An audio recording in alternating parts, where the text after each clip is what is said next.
Hello, dear solo role players. I hope you are all doing fantastically out there.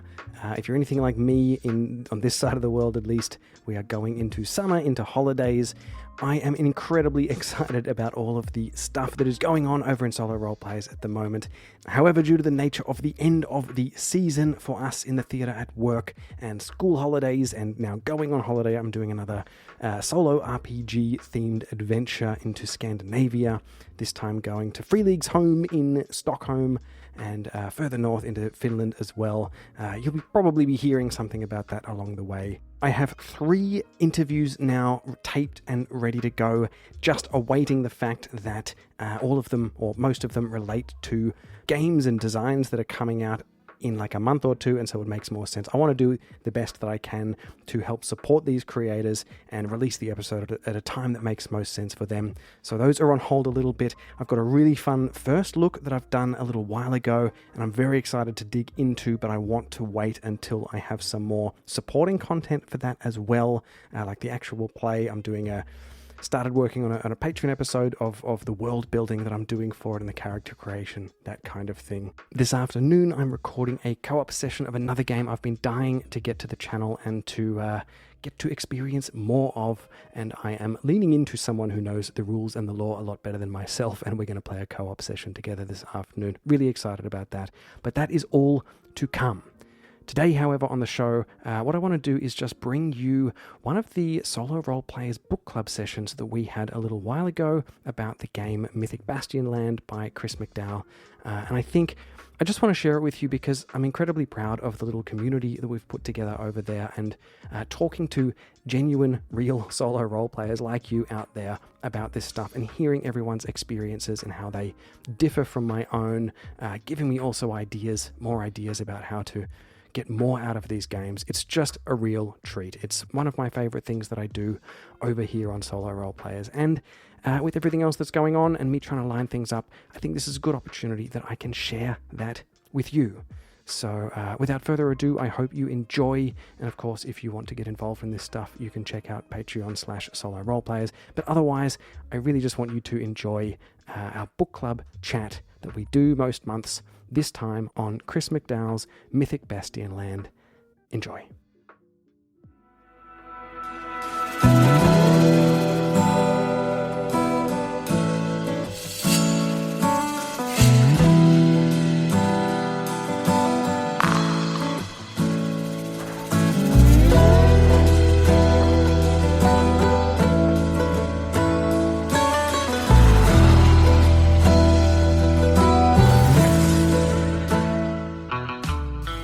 Hello and welcome to the Solo Role Players Book Club. I am very excited here today to have the biggest roster of attendees we've had in a book club. I count 1, 2, 3, 4, 5, 6 people, although Varga is going to be pretending to work and mostly just listening.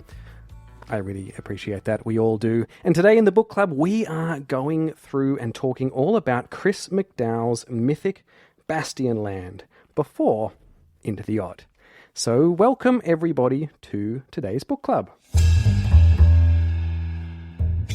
Now, the first question I have to ask is, starting with you, Career Break Guy, what was your familiarity with Chris McDowell, if any, and his other games? Did you know about Into the Odd or any of the other games, or were you coming into Mythic Bastionland pretty fresh? Yeah, funny story. I've actually had Into the Odd since 2003, but I still haven't gotten it to the table. And then also just looking around at other games, I've seen it mentioned a lot. A lot of people look to it for inspiration. And so when I suddenly saw the art for Mythic Bastionland, I was like, oh, it's that guy whose game keeps getting referenced all the time. And also, it's just beautiful. Beautiful it is. Raven, I'll call you Raven, if I may. Had you come across any of Chris McDowell's games before, a countryman of yours? So I didn't connect Into the Odd until I listened to the interview. But Into the Odd has been on my wish list for a very long time now. And it's one of those ones that just gets picked by something else. And then this one got mentioned on your podcast, and I thought, well, it's time that I gave this guy some attention. So I thought, well, I'll start here. I'm probably still going to get into the odd because I like very much what I see with Bastionland. It's cool. Yeah, it does feel like a really great entry point. I'm the same. I have been aware of Into the Odd, but haven't actually played it. But I feel like getting into this, and certainly after talking to Chris on the show, even though it wasn't designed for solo, just the way it's laid out and the way it's put together makes it an incredibly one of the better soloable non-solo games, I would say. But we'll get into that. Ruko, you came into Mythic Bastionland probably the most recently, I think, of anyone. Yeah. Are you familiar with Chris McDowell at all? I have the Into the Odd book, but I haven't played it. I got A it theme. because Johan Nohr has made the art for it, and I think he's a great art maker. Interesting. So you got the book based on the artist. Yeah, I got That's it a cool actually thing. recommended by him because I made the Mörkborg bag, and he's the one who made the Goblin for Mörkborg, and asked his opinion, can I use the Goblin? And then I asked recommendations for other games. Wow. What a great That's what a great actually in. that's actually very. I completely forgot about that, but I actually bought Johan's art book from him at the UKGE, and he signed it and everything. And that's where I learned about Into the Odd as well. So yeah, I completely forgot about that. Yeah. Erasima Fu, had you come across of any of Chris McDowell's games before coming into Mythic Bastionland? Pretty much everything I had heard about it was like from the Discord server. I mean, obviously, I love all Free League stuff, and it like Into the Odd's been on my radar, and Electric Bastionland also looks really cool. And after playing Mythic Bastionland, I think I definitely want to go play those two games because I love not only the art and theme of Mythic Bastionland, but also like the rules and just how everything works was really, I don't know, it just felt really easy and quick to pick up and play. So if the other games are anything like that, I appreciate it. But I think this server was my introduction to it mainly. Awesome. That's one of the things that Bookclub is for, so very glad to hear that. Career Break guy, I want to ask you about who your knight is. Could you introduce... first question. Have you played Mythic Bastionland? Yeah, I've played a few sessions, and there's one character which I have used more often, and that is my knight Patterns in the Leaves, or Patton, as all my characters are known for short. Nice. And this is slightly peculiar in that I love a good musical cover, and in the same way I love a good cover with a game. I think a story will hold up regardless of the system, and also a game will hold up regardless of the story. And so I was using Patton in the Leaves as actually my Dolmenwood character using Mythic Bastionland. And his squire is a Grimalkin, which makes for a fun story going through Mythic Bastionland. But he's a Moss Knight. A Moss Knight. I want to come back and talk to you about how you've combined the two settings, actually, because I remember you saying about that. But first, we will hear from Raven. And have you played Mythic Bastionland? And if so, can you introduce your knight? Yes, I have. My knight is called Verquin. He's a rat knight, and he's got a squire called Salt. Nice. So you're playing single PC with a squire sidekick? Yes, just the two of us, yeah. And this guy can transform into a rat, which is pretty cool. There's a very vast range of knights in the book, which is when I originally was just trying to go through them all, and I thought I've just got to roll on these because there's so many of them there, and just go with what comes up. And I'm glad I did. So I'm interested to do another one at some point. Yeah, I mean that, without jumping ahead too much, but that depth of the myths and the knights in there, and the book being a rollable table, it really just, to me at least, it really just calls to not even play a big long campaign necessarily, but rather just roll up a knight and a myth and just sort of dip into it. Yeah, for sure. We'll get back to that as we make our way further. Ruko, you have a very new knight, and your knight, from memory from the Discord, is maybe a little bit belittled by the superior squire. Is that right? Yeah, I have the Leaf Knight, and I can say that the stats, I don't know what happened with the rolling. The highest stat I got was 8. Highest you got was Everything 8. else was 5, 5, 8, and card was 2. I was like, this, and no armor. So let's just say that my knight didn't survive for too long.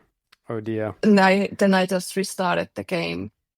But this time I went with the same ones, but my squire died, and my knight is now trying to find some place to heal and just help. She's so low that I don't know if she's gonna survive. Oh, well, it all makes a good story. We don't need to keep these characters alive. We just need to tell their stories. So you started then with the Wanderer, because for those who have not yet played the game or maybe haven't heard the episode, interestingly, you can start at different levels. Usually in games, you start at the beginning and you work your way up, whereas here you can start as either a Wanderer, a Courtier, or a Ruler, and you basically start as a stronger or weaker, like more fledgling or more established knight, which is interesting. So you started with a Wanderer, did you, and just rolled very low? Yeah, I just had bad luck with the roll. And I don't re-roll, so I was just like, let's just go. I learned it from Merc Boy. You just go with the stats. It is what it is. It is what it is, and sometimes they tell the best stories. Erasmus, have you played Mythic Bastionland? And if so, could you introduce your knight? Yeah, so I've actually played solo, and I also have some friends who love like Elden Ring, Dark Souls, stuff like that, and I knew they would love this game, and so I also started a campaign with them. So I've gotten experience from both sides. But my knight that I rolled up was the Gallows Knight, and their ability is that they can speak with like carrion creatures and summon them to them as long as you like feed them something. And then I think the most interesting part of the character is your weapon is this giant like pole with a, I don't know, like a noose on the end almost. And when you wound people, you can like, it doesn't really specify what it means. It just says you can like grab them by the neck or you can securely fasten it around their neck. So not sure what that means, but I thought it was really interesting and flavorful. And it gave me several ideas on how to play that out. Like those dog catching sticks that the Pound have, right? Yeah, pretty With the much. loop on the end. Wild. Yeah, that's kind of what I was imagining. But yeah, and then I also rolled up a squire as well. Cool. I think you've said something there that I think is really key, or at least in my experience of playing this, stuck out to me as really key, and that is that for all of the simplicity potentially that is in here, the fact that everything just drips in so much unique flavor was a big factor in helping to just help you visualize things and guide things. You know, that simple fact of having a weird weapon that means that when you're having a combat, it doesn't explain exactly what you do, but you're encouraged and even forced to picture what's going on, and that flavor I think really helps drive it. I mean, I had a beak hammer, for example, which I don't even think I mentioned much about it in my play, in the sessions, but I was picturing this pointy hammer every time I was using it, you know, and it did affect the way that I was envisaging the scenes that were going on. So that I think is something absolutely to be said about this game, certainly, and from what I've heard, Chris McDowell's other games as well. Sticking with you, Erasmus, for a minute. Moving on to the world-building phase of the game. Now, this is something where, as a solo role player, we had to make a choice. Do you follow the instructions in the book and pre-build your realm, or do you work out a way to do it procedurally? I kind of did a little bit of both, and mostly did it procedurally.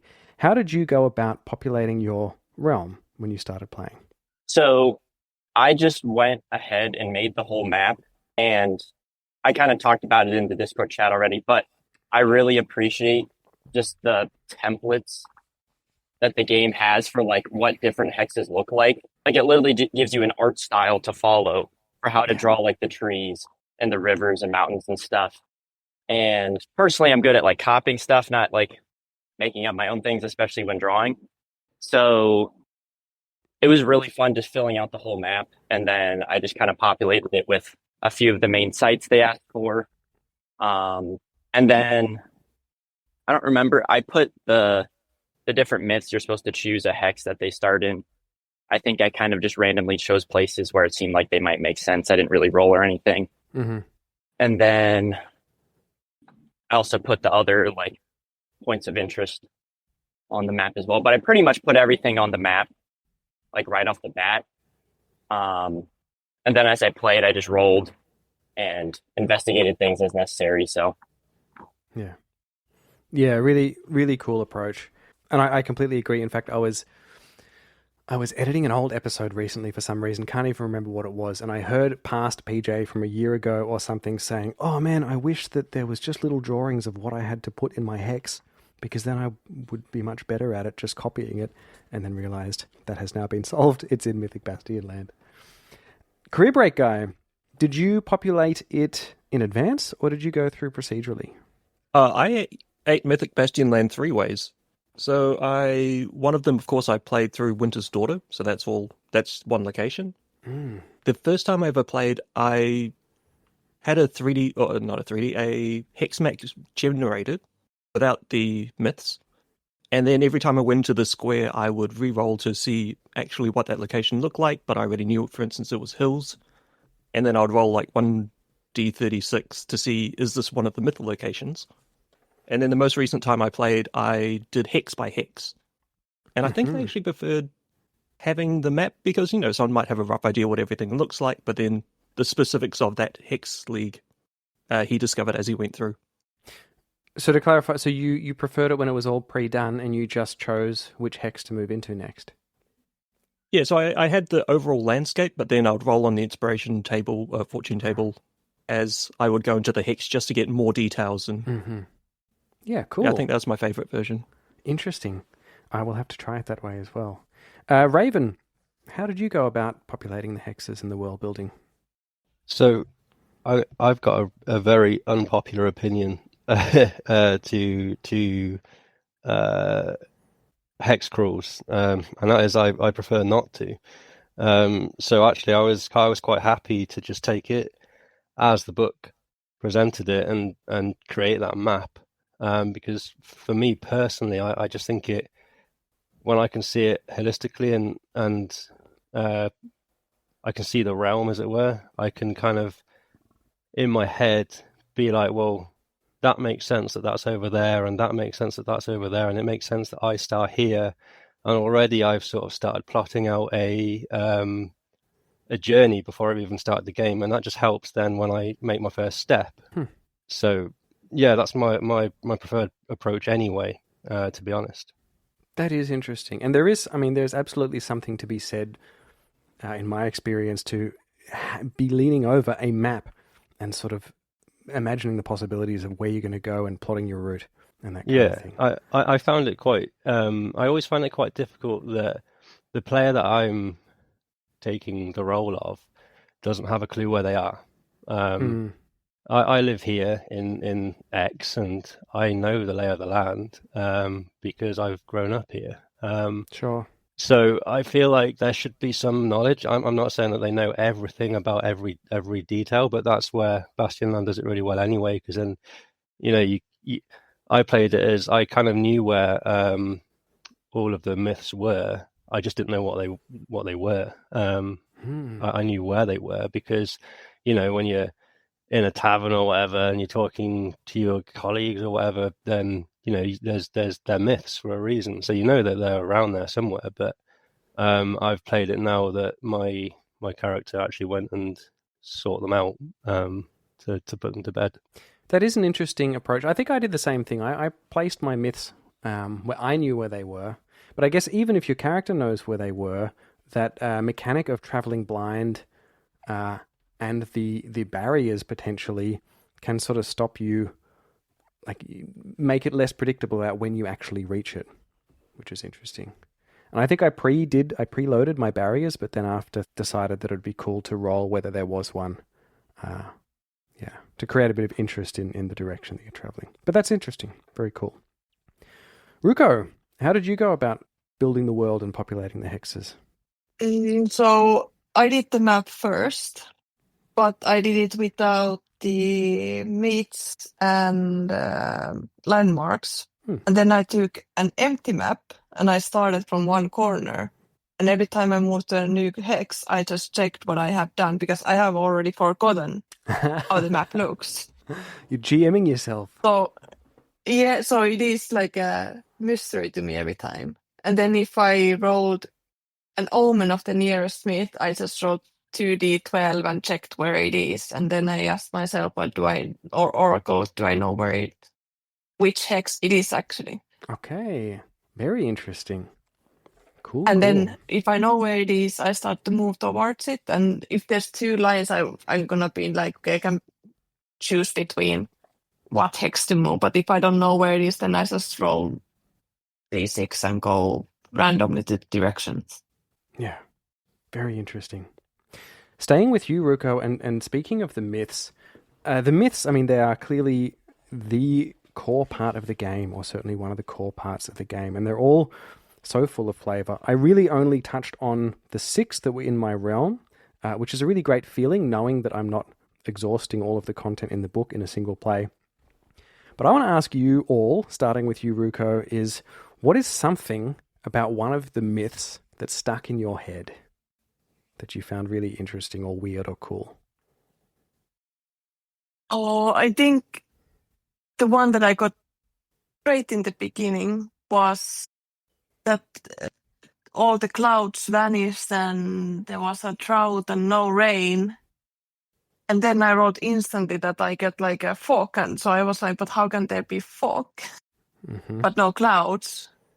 But because the myth says that there's no clouds, there's no wind, nothing. So I had to work around a little bit of that and try to think a different way how it affects the weather. And did you find that additive? Like, did you find that a cool thing that stuck in your head, or did you find it frustrating to try and juggle those two conflicting truths? I think it's interesting because it's like in any game, I like that the weather changes and makes it unpredictable what can happen. And I like that the myths, they don't only affect the weather, but also what kind of people you meet and what can happen on the way. Yeah. I have only checked few of them, as there's so many, it's impossible to know all of them. Yeah, which is a really great thing. And just the way how they, even the ones you're not fully engaging with, they just influence your world almost passively, is a really, really cool idea. Erasmus, any of the myths or parts of the myths that stood out to you? Yeah, so a quick note. The game I did where I was the game master for 2 players, I put it in the same map and world as what I played solo. And the first omen I rolled for like my players was the pack, which it's pretty much like the flavor is just a pack of wolves that's doing stuff. And then that was the same one I rolled for my character playing. And so I was kind of like, like, do I just skip over this because somebody already encountered it? But then I was like, well, I don't know. I think like this could be encountered differently, or I could just use it as a general prompt for what happens and not follow it word for word. So anyways, it was kind of interesting to take 2 different views on like the first omen that happened for the pack. And it was funny because it was very relevant to my character, because the first omen for the pack is a shepherd's entire flock has been killed by his dogs. And there's like a bunch of like carrion beasts, like vultures or something, that are eating it. And I was like, well, this is perfect. Like, this is exactly my knight can talk to these animals, so I'm going to talk to them. And it actually had a stat block for one of them. And the name of the bird was Fatteth Rolly-Bird, which I thought was hilarious. Straight out of Sesame Street. So anyways, that always stood out to me. But anyways, it was fun using the omens in 2 different campaigns and using the same map and seeing how it all kind of like worked together. Yeah, and again, just because of that sort of vague, the flavorful vagueness really allows you to presumably interpret things differently each time based on what's going on. Really super cool. Career Break Guy, tell me about some of your myths, or something about a myth that stood out to you or stuck in your head.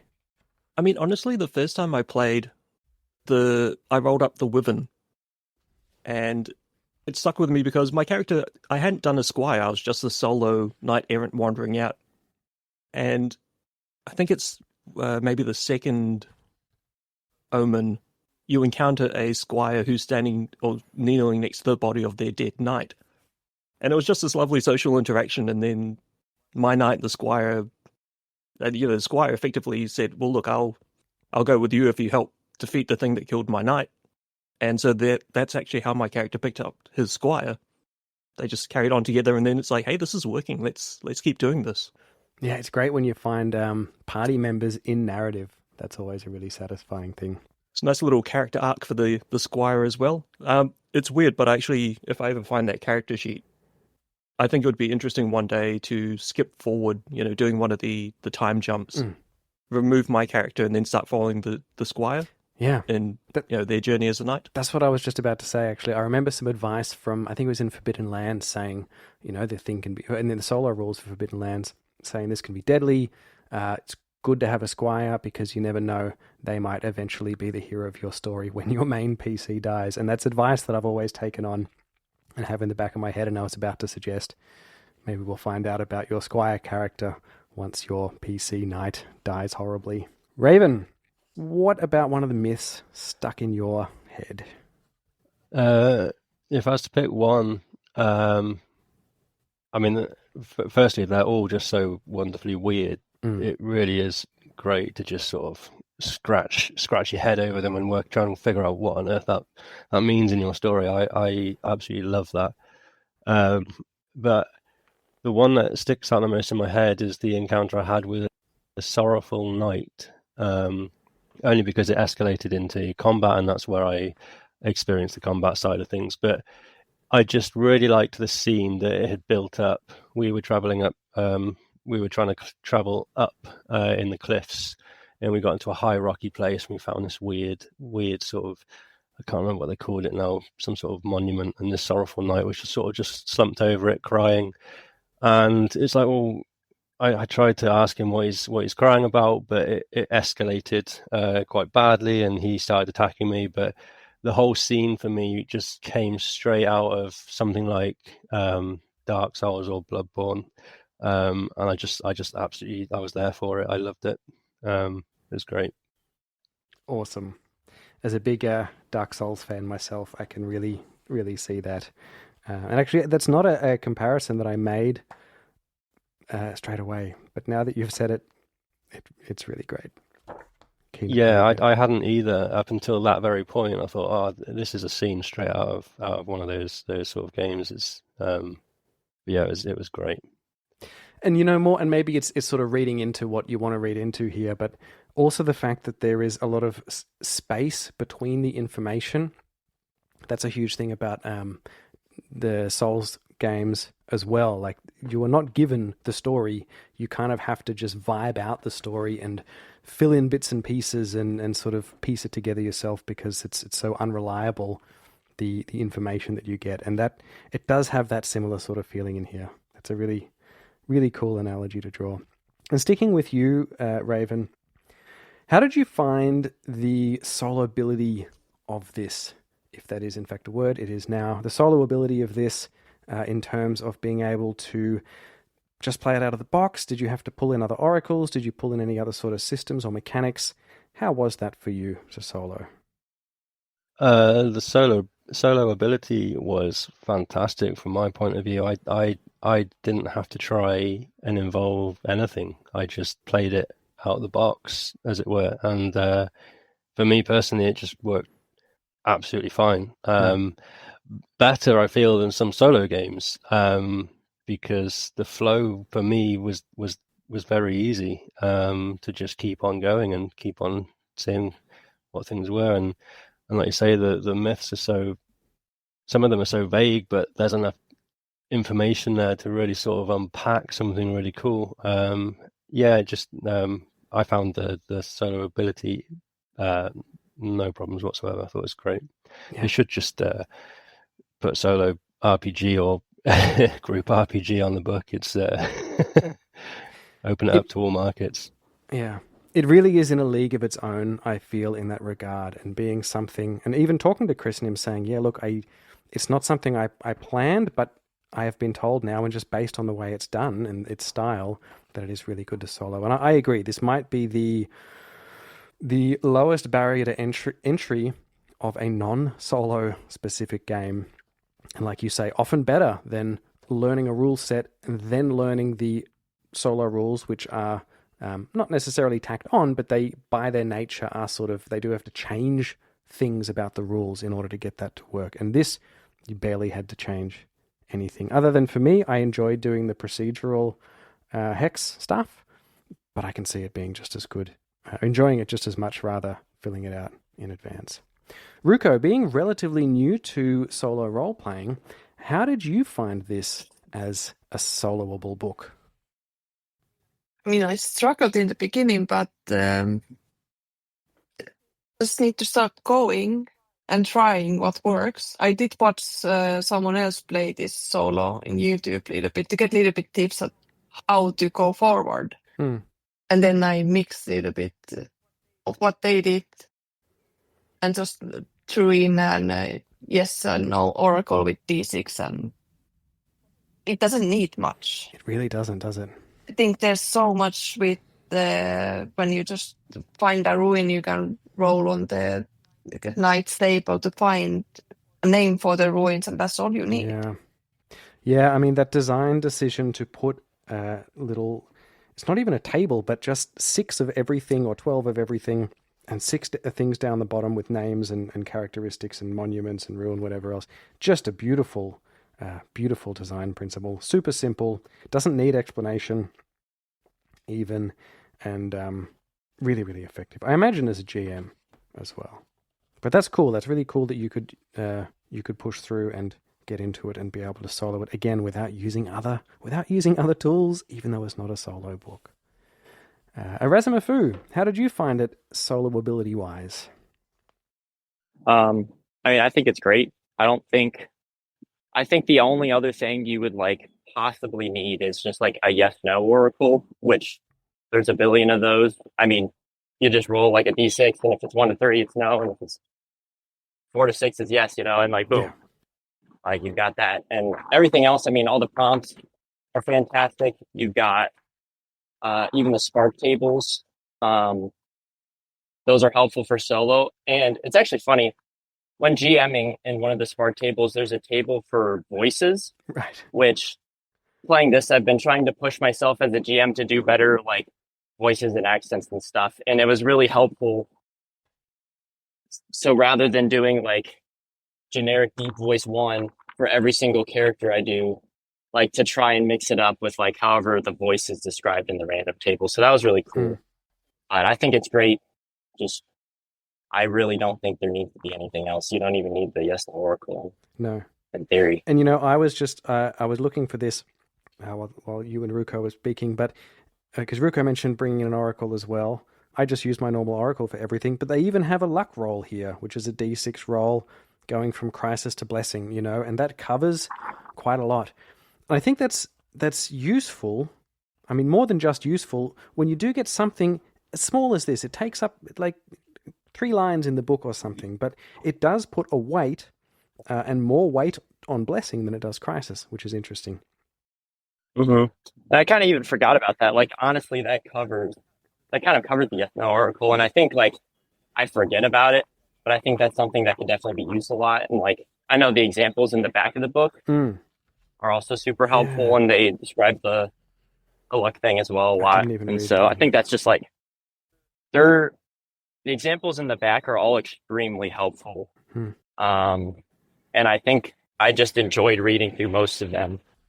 And it's I don't think every session will play out as ideally as they happen in the examples, but they're very helpful for what a good GM player interaction would be, or even just good procedures for how to handle certain things or explain things that aren't fully fleshed out in the rules. Yeah. And I'm just looking through this now, and I missed a bunch of this stuff too, but these tiny, tiny little D6 tables, like the luck roll table, which if anyone's following along on page 16, that takes up a tiny amount of space, and you could pull that in for a lot of oracles. But then to go further, they also have a passage of time table, which you could pull out at any time, like, well, how long does this take? Or I go to sleep, how long do I go to sleep for? Those sorts of little questions which could act as an oracle, or at least push your story in a different way. There's an unresolved situations table going from it goes as bad as it could possibly go.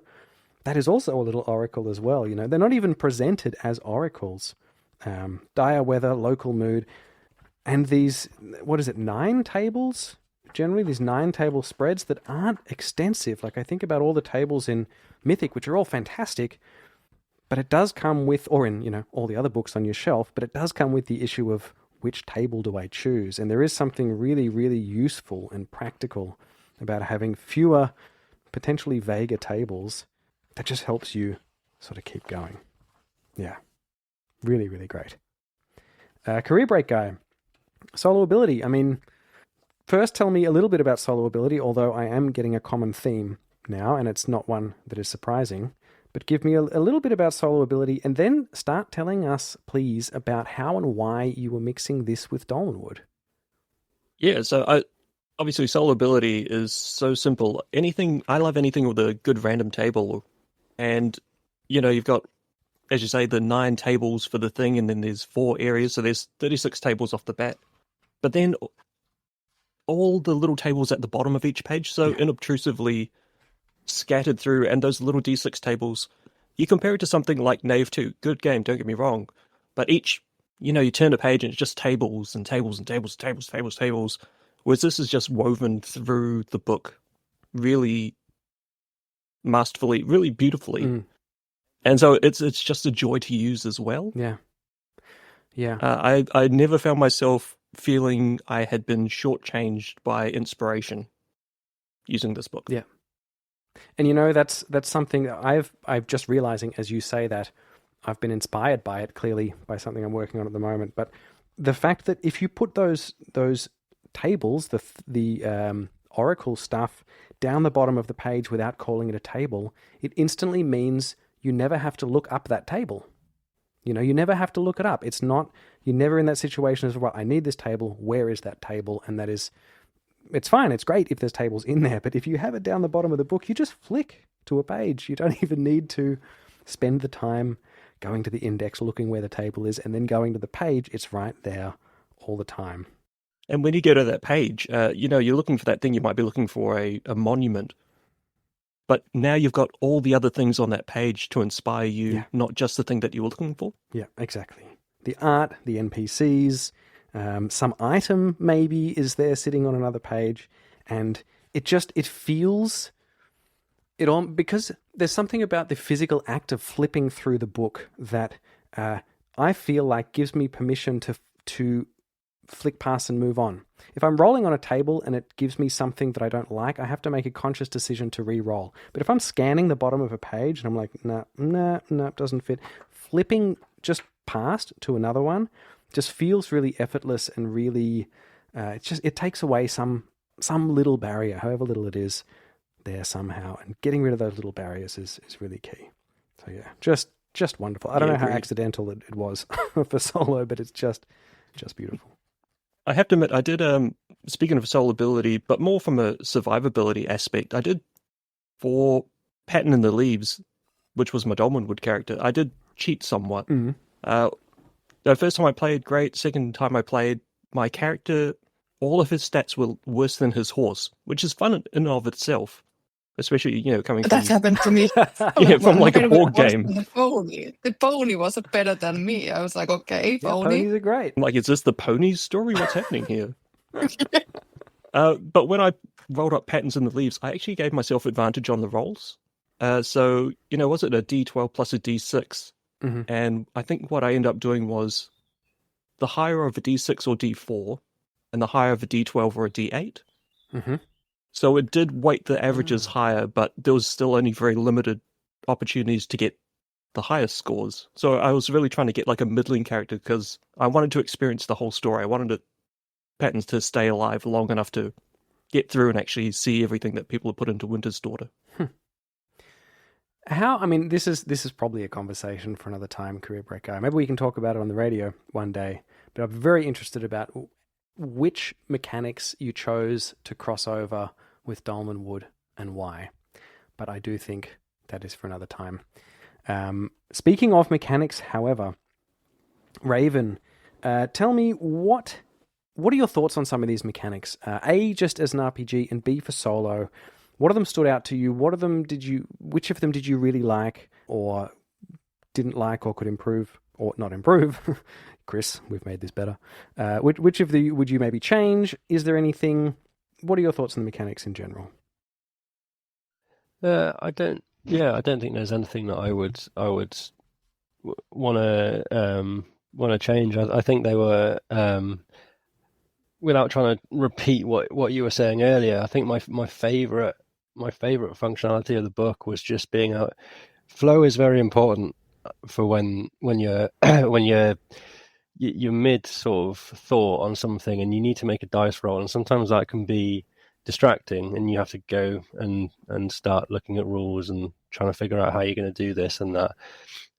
So for me, just being able to just whack that book open in any place possible, it didn't matter, just open the book and there's your answer and you just carry on. That for me is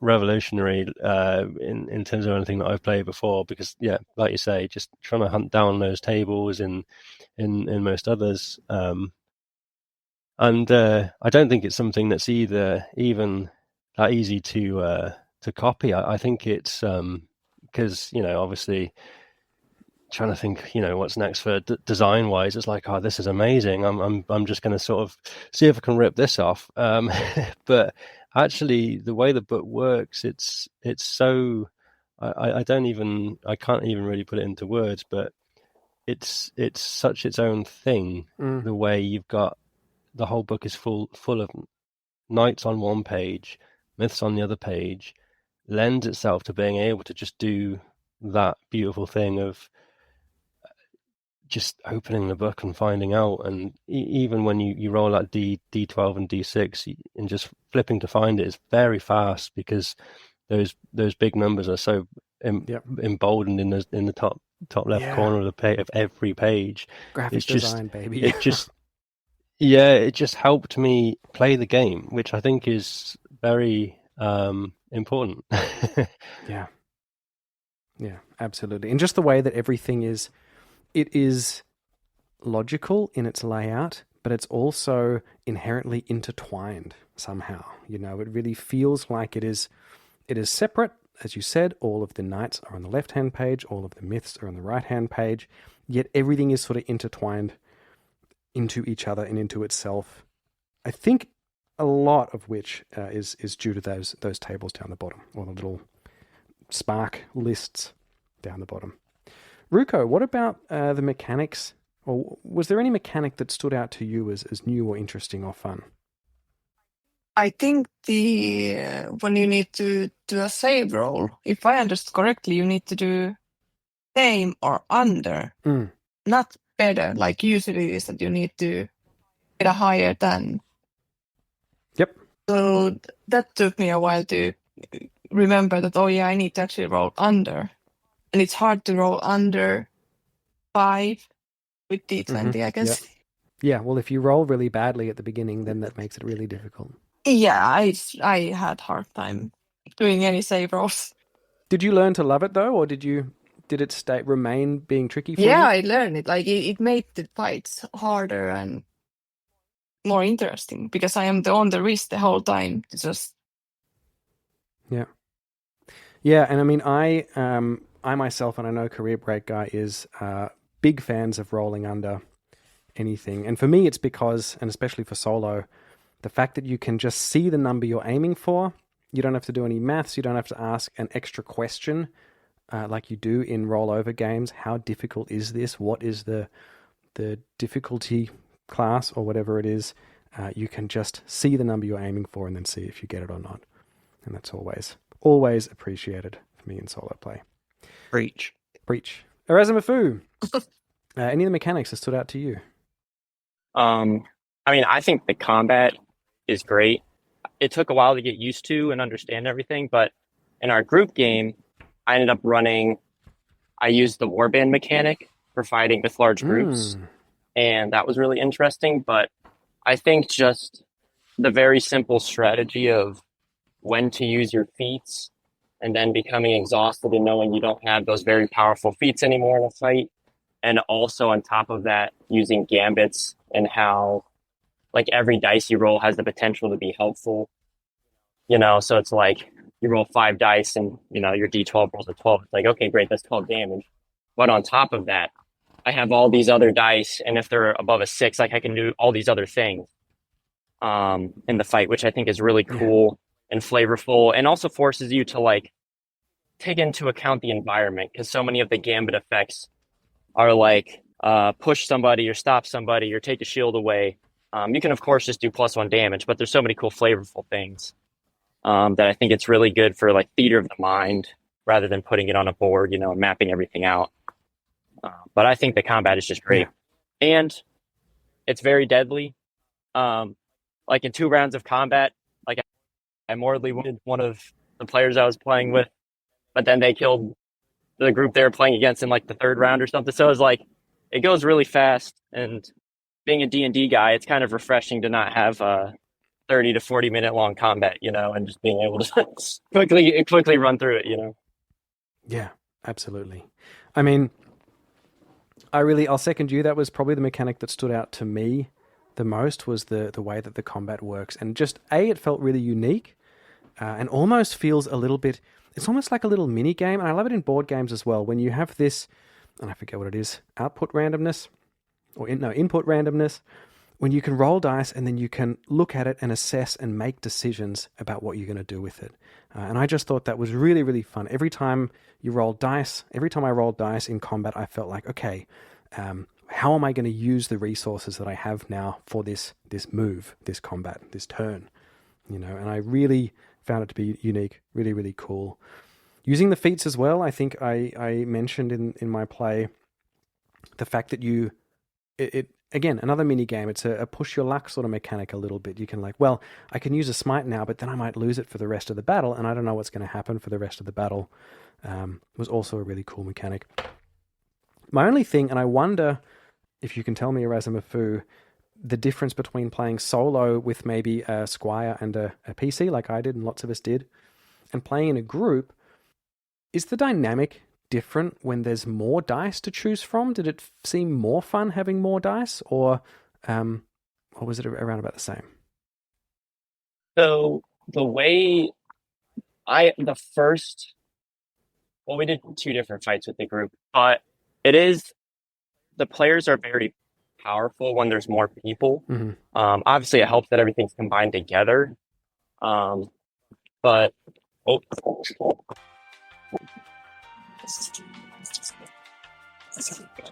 He did drop his phone. Yeah. sorry, my earbuds just died. So I'm just on my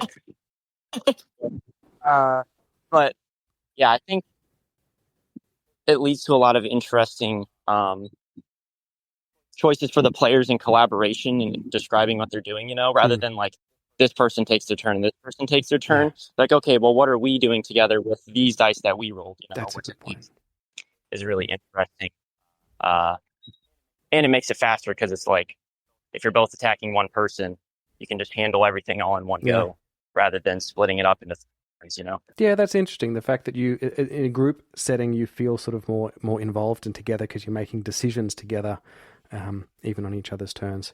Yeah. But going back to something you said, and as I'm learning more about what I like about solo roleplay, the more that I play, anything that encourages you, or better yet, forces you to picture what's going on and to actually consider what is happening on the scene, in the scene, And so when you're doing a smite, for example, and it says it gains D12 or blast, that's a really simple little mechanic. It's mechanically interesting and cool to make that decision, but also it kind of forces and encourages you to think, well, what is my character doing with this beak hammer or my tower shield that is causing blast damage, and then straight away it almost acts as a spark table in itself if you have a mechanic that forces you to to picture what's going on. Even as simple as something like Dragonbane, where you have to, if you're going to re-roll, you have to say that you're getting angry, and then, little things like that. Anything that helps you picture and describe and visualize what's going on makes for a better experience, in my book. Career Break Guy, give us a mechanic, if there's any left. I think we've gone through most of the mechanics. Did you explore sites at all? I did try sites. Not very much. It was just one playthrough, and I did enjoy it. Very quickly, my favorite mechanic, combat, I think, great. And any time that you roll the dice and it then gives you more details to work with, as simple as, okay, well, which dice got the score? Yeah. Decision space right? It's so powerful. But yeah, the sites, I know, it was one of those fun ones where you could just sit there and roll up a site, and that in and of itself was a story, and just to see what emerged. And I don't even think the first time I rolled it, I don't even think I felt the need to play it anymore. I'm like, oh, this is great. Like, I can just keep wandering to work or sitting there on my lunch break and just thinking about and telling the stories of the site, because there's enough inspiration going into the creation of it. Wow, cool. A character unto itself. Really, really cool. Sticking with you then, Career Break Guy, as we wrap this up. Thank you, Erasmafu, who just had to head out. I hope your headphones are okay and your phone. Sticking with you, Career Break Guy, give us another memorable moment of your campaign, and then I'll add the follow-up question to that once you do. Memorable moment of the campaign. It's the combat one where Patton and his squire Poppet were fighting in Winter's Daughter, and Poppet got attacked by something, and then, the two of them returned fire effectively. And I narrated how they hit, and then I looked at the dice, and it was, hold on, no, actually, Poppet's dice did this, and that just caused me to reframe the whole thing. And I'm like, the dice are telling me the story, and like, just go with the dice. Awesome. And I really enjoyed stepping back and being more conscious. And not just something like D&D where you're like, oh, I hit. Mm-hmm. I'm like, actually, the dice are already doing this for me. That is really interesting. I didn't even think about that, attributing the individual dice to the different characters in the combat playing solo, like to you or on the squire. But that's cool. Really, really cool. It's funny because I think it was Nimble 2 was the first time I used this, you automatically hit, just roll your combat dice system. But it wasn't until I played Mythic Bastionland that, all of a sudden, because that D4 was from Poppet, I'm going to change how I approach the description of the outcome. Yeah, very cool. I'm not sold on auto hit, just roll damage, except Mythic Bastionland solved that problem for me because you still have that decision space afterwards about what you can do with it. But yeah, attributing the different dice to different characters is very cool. I will steal that idea. Thank you. You're welcome. Are you going to keep playing Mythic Bastionland? And if so, how? Will it be in the same campaign, different story, mixing it with another game? What are you going to do? Honestly, I have wanted to pull out the Forbidden Lands map and then go crawling through that. But at the same time, Patton and Poppet are still alive, and they've got adventures out of the Domwinwood, let alone if they ever return. Fantastic. So yeah, I'll come back to it. Wonderful. Raven, would you tell us about a memorable moment that you had in Mythic Bastionland? So I think for me, it wasn't necessarily in the actual gameplay. I think it was the little map that I've built, the little world that I've built. Yeah, I just completely believe it. It was generated as the book told me to do so, but I just thoroughly enjoyed that aspect of it, and it was nice.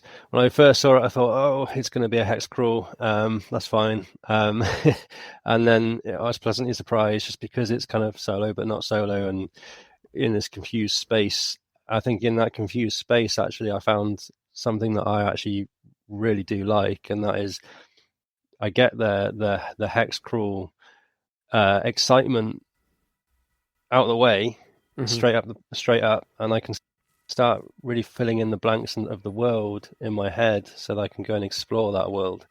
And that for me was something very different to anything that I've played personally. There's probably other games out there, but none that I've experienced. And yeah, I just sort of ventured off from my little hometown that I decided was my hometown.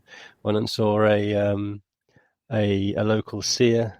Opened a page on a random book. It told me, I can't remember how it told me, but it said go up high. So I was like, well, okay, there's mountains over there. I'll go up high and see what I found.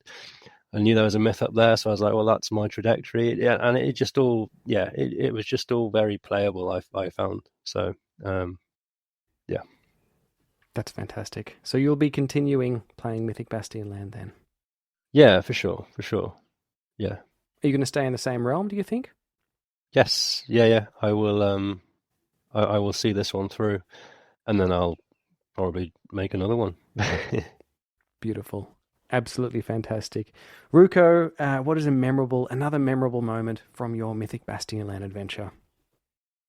I think when my squire died and I managed to get away with my knight, and while my knight was actually resting, the squire's pony appeared. So now my knight has a horse and a pony. I don't know what I'm gonna do with the pony, but it's great for hauling stuff. And now I'm actually I found a seer who can actually heal me and help me because my knight is not in the best shape. I need to get him or her in good condition again. Did you name the pony? Oh, I did. Where is the Luna? Aluna. Aluna the pony. Aluna the pony. I think this is gonna be the story of the pony. Story of the pony. I imagine a recurring character in all of your future RPG sessions and games. Yes. Absolutely fantastic. Are you going to continue playing Mythic Bastionland? Yeah, and I'm actually gonna take some of the tables, print them out, and put them into my solo kit to use as What a great idea. oracles with other games. Because it's only 4 pages and it has a lot of info. It has everything. You could use it for anything. What a great idea. I'll be stealing that idea as well. That is why I hold these book clubs, so I can get inspiration and ideas from all you wonderful patrons out there. Thank you so much, everyone, for being here today for the Solo Role Players Book Club. I've had a really great time. As always, it has just made me really excited to get back and play more of this again and see what happens to my Turtle Knight and his squire, who I've temporarily forgotten the name of. Thanks, guys. It was a real pleasure having you, and I hope to see you next time in the Solo Role Players Book Club. Thank you. Brilliant. Yeah, Cheers, thank you, guys. everyone. Thanks. Enjoyed it. Thank you very much. Cheers, PJ.